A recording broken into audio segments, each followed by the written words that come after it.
আপনাদের সঙ্গে আমি দেবলীনা। চোখ রাখবো আজকের মর্নিং আপডেটে। কেমন যাবে আজকের দিনটি? আমাদের সঙ্গে রয়েছেন আমাদের প্রতিনিধি, তার কাছ থেকে শুনে নেব আজকের আবহাওয়ার রিপোর্ট। দেখো দেবলীনা, উত্তরবঙ্গ কৃষি বিশ্ববিদ্যালয়ের আবহাওয়া দপ্তর সূত্রে যেটা জানা গেছে সেটা কিন্তু আজ উত্তরবঙ্গের সর্বত্রই আকাশ মূলত রৌদ্র করজ্জ্বল থাকবে, মেঘমুক্ত আকাশ থাকবে, এমনটা পূর্বাভাস হয়েছে আবহাওয়া দপ্তরের পক্ষ থেকে। পাশাপাশি উত্তরবঙ্গের সর্বত্রই কিন্তু ঘন কুয়াশার একটা পরিবেশ সৃষ্টি হতে পারে সকাল থেকে, এবং সেটা কিন্তু রাতের দিকে গভীরতা বাড়বে। তো সেক্ষেত্রে পথচারীদের এবং ট্রাক ড্রাইভার সহ যারা রাস্তায় গাড়ি নিয়ে বেরোবেন তাদেরকে কিন্তু সতর্কতা অবলম্বন করার পরামর্শ দিয়েছে আবহাওয়া দপ্তর। অন্যদিকে দার্জিলিং হিমালয়ের কোথাও কোথাও তাপমাত্রা কিন্তু 4 থেকে 5 ডিগ্রি থাকবে, এবং আলিপুরদুয়ার, জলপাইগুড়ি, কোচবিহার জেলা সেক্ষেত্রে কিন্তু তাপমাত্রা 8 থেকে 9 ডিগ্রি, এবং মধ্যবঙ্গের ক্ষেত্রে অর্থাৎ উত্তর দিনাজপুর, দক্ষিণ দিনাজপুর এবং মালদা জেলার ক্ষেত্রে কিন্তু তাপমাত্রা থাকবে 10 থেকে 11 ডিগ্রি সেন্টিগ্রেড, এমনটাই পূর্বাভাস আবহাওয়া দপ্তরের। কেমন যাবে আজকের দিনটি, কি বলছে গ্রহ, নক্ষত্র, তিথি জেনে নেব আমাদের প্রতিনিধির কাছ থেকে। জয় মাতৃনারায়ণী। আজ অর্থাৎ 19শে ডিসেম্বর, 3রা পৌষ, শুক্রবার, আমাবস্যা তিথি। চলুন জেনে নেই আজকের রাশিফল। মেষ রাশির জাতক জাতিকার ক্ষেত্রে ব্যবসায় লাভবান হবার শুভযোগ থাকবে আজকে। বৃষ রাশির জাতক জাতিকার ক্ষেত্রে একাকিত্ব বোধ হবে আজকের দিনে। মিথুন রাশির জাতক জাতিকার ক্ষেত্রে ব্যবসায় বা কর্মে অগ্রগতি হবে। কর্কট রাশির জাতক জাতিকার ক্ষেত্রে প্রেম সম্পর্কে জড়িয়ে পড়তে পারেন আজকের দিনে। সিংহ রাশির জাতক জাতিকার ক্ষেত্রে কর্মের জন্য সুখ্যাতি লাভ হবে আজকে। কন্যা রাশির জাতক জাতিকার ক্ষেত্রে শুভ পরিবর্তন আসবে আজ থেকে। তুলা রাশির জাতক জাতিকার ক্ষেত্রে ভ্রমণের শুভ যোগ থাকবে আজকের দিনে। বৃশ্চিক রাশির জাতক জাতিকার ক্ষেত্রে মানসিক দুশ্চিন্তা হবে। ধনু রাশির জাতক জাতিকার ক্ষেত্রে মাইগ্রেন বা মাথার যন্ত্রণা হবে। মকর রাশির জাতক জাতিকার ক্ষেত্রে দুশ্চিন্তা বৃদ্ধি পাবে। কুম্ভ রাশির জাতক জাতিকার ক্ষেত্রে দুর্ঘটনার কবলে পড়তে হবে। মীন রাশির জাতক জাতিকার ক্ষেত্রে মামলা মোকদ্দমায় জয়লাভ হওয়ার সুযোগ থাকবে আজকের দিনে। নমস্কার। এক নজরে দেখে নি গত 24 ঘন্টার খবরের দুরন্ত আপডেট। ইতিমধ্যেই প্রকাশিত হয়েছে খসড়া ভোটার তালিকা প্রকাশ হতেই চাঞ্চল্যকর তথ্য উঠে এসেছে উত্তর দিনাজপুর জেলায়।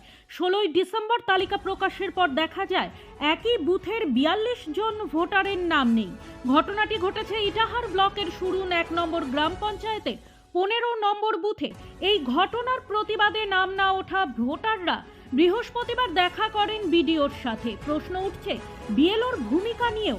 গ্রামবাসীদের অভিযোগ, ওই বুথের বিএলও ইচ্ছাকৃতভাবেই তাদের নাম বাদ দিয়েছেন। তিনি বাড়ি বাড়ি গিয়ে ফর্ম দেননি বলে অভিযোগ করেন তারা। যদিও বিডিও দিব্যেন্দু সরকার জানান যাদের নাম বাদ গিয়েছে তারা ফর্ম 6 পূরণ করে নিজেদের নাম তুলতে পারবেন ভোটার তালিকায়। জেলা বইমেলা শুরু হচ্ছে আগামী 1 জানুয়ারি থেকে, চলবে 7 জানুয়ারি পর্যন্ত। সেই উপলক্ষে আজ পোস্টার উদ্বোধন করলেন ইসলামপুরের মহকুমা শাসক অঙ্কিতা আগরওয়াল। অনুষ্ঠানে উপস্থিত ছিলেন ইসলামপুর পৌরসভার চেয়ারম্যান কানাইয়ালাল আগরওয়াল সহ উপপৌরপতি জ্যোতি দত্ত সহ অন্যান্যরা।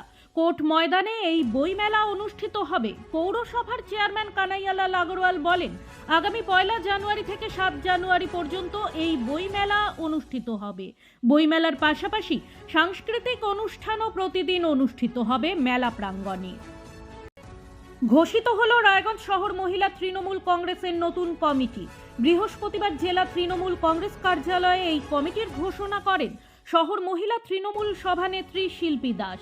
অনুষ্ঠানটিতে উপস্থিত ছিলেন পম্পা সরকার, স্বাতী মুখার্জি, অর্পিতা মজুমদার, পুষ্পা মজুমদার, পায়েল সাহা মণ্ডল সহ অন্যান্যরা। 37 জনের শহর মহিলা কমিটি ছাড়াও 27টি ওয়ার্ডের জন্য 27 জন মহিলা ওয়ার্ড প্রেসিডেন্টের নাম ঘোষণা করা হয়। প্রত্যেক পদাধিকারীদের সম্বর্ধনা প্রদান করা হয় এদিন। আগামী দিনে এই কমিটি দলকে শক্তিশালী করার কাজে অগ্রণী ভূমিকা নেবে বলে জানান শিল্পী দাস। যদিও এদিনের অনুষ্ঠানে উপস্থিত ছিলেন না জেলা তৃণমূল মহিলা সভানেত্রী চৈতালি ঘোষ সাহা। এ বিষয়ে শিল্পী দাস জানান, ব্যক্তিগত কারণে তিনি রায়গঞ্জে না থাকার জন্য উপস্থিত হতে পারেননি। প্রতিদিনের প্রতি মুহূর্তের খবরের আপডেট পেতে চোখ রাখুন নিউজ বৃত্তান্তের ফেসবুক পেজে। সাবস্ক্রাইব করুন নিউজ বৃত্তান্ত ইউটিউব চ্যানেলকে।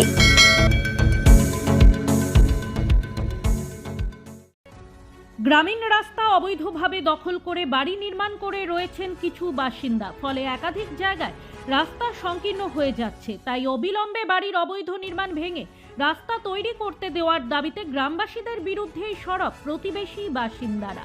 বৃহস্পতিবার এই ঘটনায় উত্তেজনা ছড়ালো ইটাহারের পাইকপাড়া গ্রামে। পাশাপাশি নতুন পেভার ব্লক রাস্তা নির্মাণ করতে গিয়ে সমস্যায় ঠিকাদার সংস্থার কর্মীরাও। জানা গিয়েছে, ইটাহার গ্রাম পঞ্চায়েতের পোরশা মোড় থেকে সোহাইর মসজিদ পর্যন্ত পিচের রাস্তা উন্নতিকরণ করে পেভার ব্লক করার উদ্যোগ নেয় প্রশাসন। প্রায় 2.5 কিলোমিটার রাস্তার কাজের জন্য উত্তরবঙ্গ উন্নয়ন দপ্তর থেকে বরাদ্দ হয় প্রায় 2,87 লক্ষ টাকা। 2 মাস আগে আনুষ্ঠানিকভাবে কাজের শিলান্যাস করেন ইটাহারের বিধায়ক মোশাররফ হোসেন। প্রায় সোহাইর থেকে রাস্তার কাজ শুরু হয়। 1.5 কিলোমিটার রাস্তা নির্মাণ সম্পন্ন হয়েছে, কিন্তু এলাকার কিছু বাসিন্দাদের অভিযোগ, পাইকপাড়ার কিছু বাসিন্দা সরকারি রাস্তা অবৈধভাবে দখল করে রেখে বাড়ির সীমানা প্রাচীর নির্মাণ করে রেখেছেন বছরের পর বছর থেকে। ফলে রাস্তা সংকীর্ণ হয়ে গিয়েছে। একসঙ্গে একটি টোটো ও একটি ছোট 4 চাকা গাড়ি পারাপার করতে পারে না। কিন্তু সেই সমস্ত বাসিন্দাদের অবৈধ নির্মাণ সরাতে বললেও তারা কর্ণপাত করছেন না। এবার নতুন 12 ফিটের রাস্তা নির্মাণ হলে সমস্যা আরও প্রকট হবে। তাই এদিন নির্মাণ কাজ আটকে কিছু সুবিধাভোগী বাসিন্দাদের বিরুদ্ধে প্রতিবাদ জানাতে বিক্ষোভ দেখালেন প্রতিবেশী সচেতন বাসিন্দারা। দাবি জানালেন প্রশাসনের হস্তক্ষেপে। চোপড়ায় বাঘের আতঙ্কে রীতিমতো জড়সড় হয়ে রয়েছে কুসুমবাগানের চা শ্রমিক থেকে আশেপাশের বেশ কয়েকটি গ্রাম। মূলত শীতের মরশুমে পাহাড়ি জঙ্গল থেকে বাঘ নেমে আসে সমতলে। ঠিক তেমনই ঘটনা চোপড়ার কুসুম চা বাগানে। বাগানের শ্রমিকেরা জানান, 1 মাস ধরে এই আতঙ্কে ভুগছেন তারা। বেশ কয়েকবার কিছু মানুষের চোখে দেখাও মিলেছে বাঘ মামার। তবে সবচেয়ে বেশি সমস্যায় পড়তে হচ্ছে তাদের, যে কারণে সেটা হলো বাড়ির পোষ্য শূকর, মুরগি, ছাগল হঠাৎ উধাও হয়ে যাচ্ছে। আতঙ্ক তো রয়েছেই, আত্মরক্ষার জন্য সবসময় সাথে নিয়ে বেরোতে হচ্ছে লাঠি সোঁটা ও ধারালো অস্ত্র। তাদের একটাই আতঙ্ক, কখন যে সামনে চলে আসে বাঘ মামা। এলাকার মানুষজনদের সন্ধ্যের আগেই বাজার হাট ঘাট করে তড়িঘড়ি ফিরতে হচ্ছে বাড়িতে। কয়েকশো বিঘে জুড়ে এই কুসুম চা বাগানের কোথায় যে লুকিয়ে রয়েছে বাঘ তা বলা মুশকিল। বাঘ ধরার জন্য অবশ্য চোপড়া বন দপ্তরের পক্ষ থেকে লাগানো হয়েছে খাঁচা, তবে এখনো অবধি অধরা বাঘ মামা। আতঙ্ক কাটবে কবে, এ নিয়ে দুশ্চিন্তায় রয়েছেন ওই এলাকার চা শ্রমিক শ্রেণীর মানুষ সহ বেশ কয়েকটি গ্রাম। খাঁচার ব্যবহার করে আদৌ কি বাঘ মামাকে কাবু করা সম্ভব হবে, নাকি এই শীতের মরশুমে এই আতঙ্ক ও দুশ্চিন্তা নিয়েই দিন কাটাবে এই এলাকার সাধারণ মানুষ সহ শ্রমিকেরা, তা একমাত্র নির্ভর করছে আপাতত বাঘ মামার ওপরই। বৃহস্পতিবার 18 ডিসেম্বর অ্যালেন পার্ক থেকে ভার্চুয়াল মাধ্যমে ক্রিসমাস ফেস্টিভ্যালের উদ্বোধন করলেন মুখ্যমন্ত্রী মমতা বন্দ্যোপাধ্যায়। উত্তর দিনাজপুর জেলার Raiganj saint Joseph cathedral church থেকে এদিনের অনুষ্ঠানে ভার্চুয়াল মাধ্যমে উপস্থিত ছিলেন জেলা শাসক সুরেন্দ্র কুমার মিনা, রায়গঞ্জ পুলিশ জেলার জেলা আরক্ষাধ্যক্ষ ডক্টর সোনাওয়ানে কুলদীপ সুরেশ, অতিরিক্ত জেলা শাসক সাধারণ, অতিরিক্ত জেলা শাসক উন্নয়ন, সেন্ট জোসেফ ক্যাথিড্রাল চার্চের father Babla Mondal, father Simon Hasda, father Philemon, father Bijay প্রমুখেরা। গুড মর্নিং বৃত্তান্ত আজ এই পর্যন্তই। ঘরে বাইরে খবরে থাকুন, চোখ রাখুন নিউজ বৃত্তান্তে। নিউজ বৃত্তান্ত, হলুদ নয়, স্বচ্ছ।